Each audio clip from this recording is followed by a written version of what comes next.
अस्सलामुअलैकुम वरहमतुल्लाहि वबरकातुहू। दोस्तों, मैं हूं मुदस्सर बशीर और आप देख रहे हैं सफ़र इस्लाम। दोस्तों, सफ़र इस्लाम की जानिब से आपके लिए आज एक नए दौर का आगाज़ हो रहा है, यानी कि time to learn Chinese with Mudassar Bashir. आप इंशाल्लाह मेरे साथ मिलकर चाइनीज़ लैंग्वेज सीखने जा रहे हैं और आप आने वाले वक्तों में बहुत ही जल्द इस काबिल हो जाएंगे कि दुनिया में कहीं भी मौजूद चाइनीज़ से अपने बिज़नेस के लिए, अगर आप स्टूडेंट हैं तो चाइना जाकर आपको कोई भी मसाइल का सामना आता है तो इन चाइनीज़ अल्फाज़ों को, इन चाइनीज़ ज़ुबान को सीखने के बाद आप किसी को भी समझ सकेंगे, लिखी हुई चाइनीज़ पिनyin को समझ सकेंगे आसानी के साथ।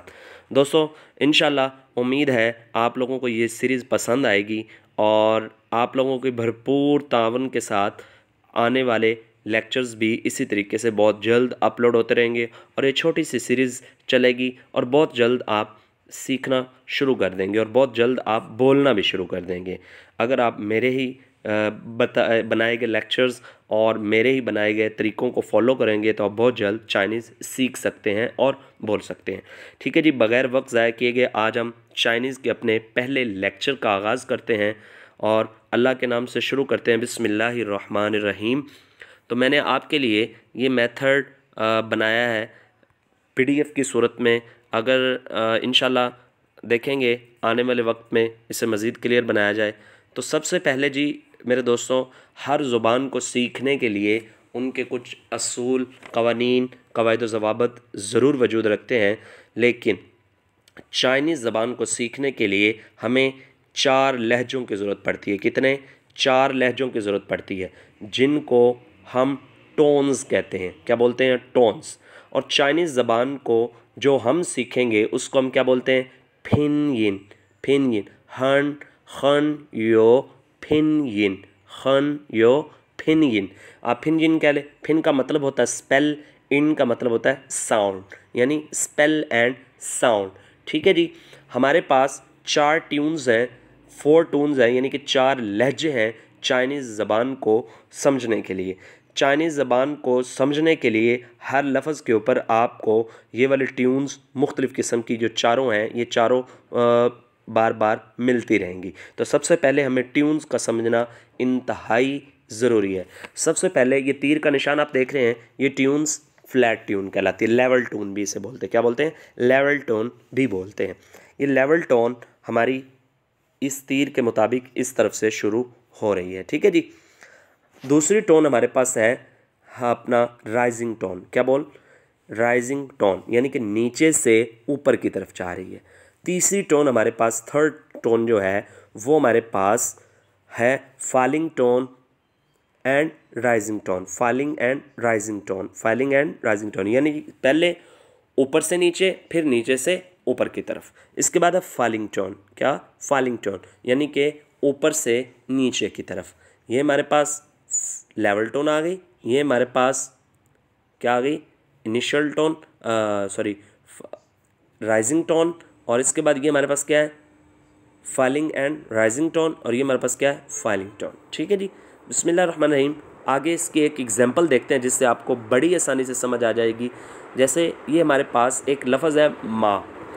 क्या लफ्ज़ है? माँ। इसके ऊपर लेवल टोन मौजूद है, इसके ऊपर लेवल टोन मौजूद है। तो हम इसे प्रोनाउंस करेंगे तो जिस लफ्ज़ के ऊपर टोन तब्दील होती है, देखें लफ्ज़ एक ही है, माँ माँ माँ माँ, लेकिन ऊपर टोन्स तब्दील है, लेकिन ऊपर टोन्स तब्दील है। तो इस टोन्स को हम किस तरीके से प्रोनाउंस करेंगे ये देखेंगे और इनके मतलब भी देखेंगे कि चेंज हो रहे हैं। तो सबसे पहले हमारे पास जो मतलब था वो क्या था? माँ। क्या लफ्ज़ है? माँ। इसे हम कैसे प्रोनाउंस करेंगे? ऐसे लंबाई में, माँ माँ माँ माँ माँ माँ माँ।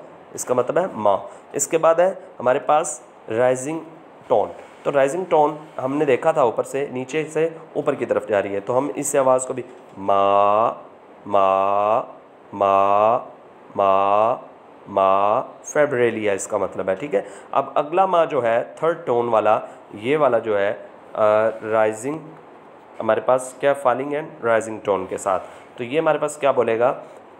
मा, मा, मा, ठीक है। इसका मतलब क्या बनता है? घोड़ा।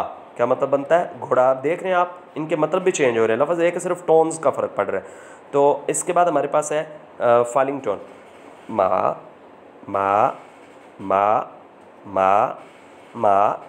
इसका मतलब है डांटना। तो आपको 4 ट्यून्स आसानी से समझ आ गई।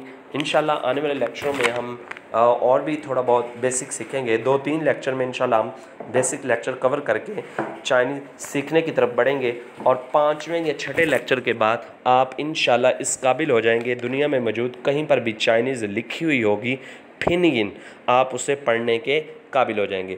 स्टूडेंट्स कुछ सवाल पूछते हैं जिनको हम साथ ही कवर कर लेते हैं। पूछते हैं कि चीनी ज़ुबान में कितने हरूफ हैं।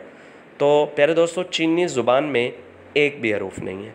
तो दूसरा सवाल बनता है, चीनी ज़ुबान में अल्फाज की तादाद तकरीबन कितनी है? तो तकरीबन 1 लाख अल्फाज की तादाद चीनी ज़ुबान में पाई जाती है। लेकिन अगर आप सिर्फ़ और सिर्फ 1000 वर्ड सीख लेते हैं तो ये 1 लाख को मात दे सकते हैं। इसके बाद चीनी अल्फाज का तलफ़्फ़ुज़ या उन्हें बोलना कैसे सीखें? फिनगिन की मदद से, ठीक है। फिनगिन की मदद से हम चीनी ज़बान को बोलना और उसके तलफ़्फ़ुज़ अदा करना सीखेंगे। चीनी ज़ुबान लिखने का क्या तरीका है? चीनी ज़ुबान लिखने का क्या तरीका है? चीनी ज़ुबान हमेशा बाएं से दाएं जानब लिखी जाती है, बाएं से दाएं जानब लिखी जाती है, इसीलिए इसको हम बाएं से दाएं ही पढ़ते हैं, ठीक है।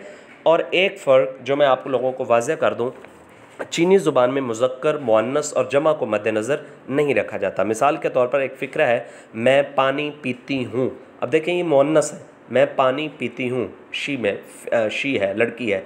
तो हम बोलेंगे वो ख शोए, वो ख शोए। वो को बोलते हैं मैं, यानी कि आई, ठीक है। ख का मतलब होता है ड्रिंक, पीना, वाटर, ठीक है।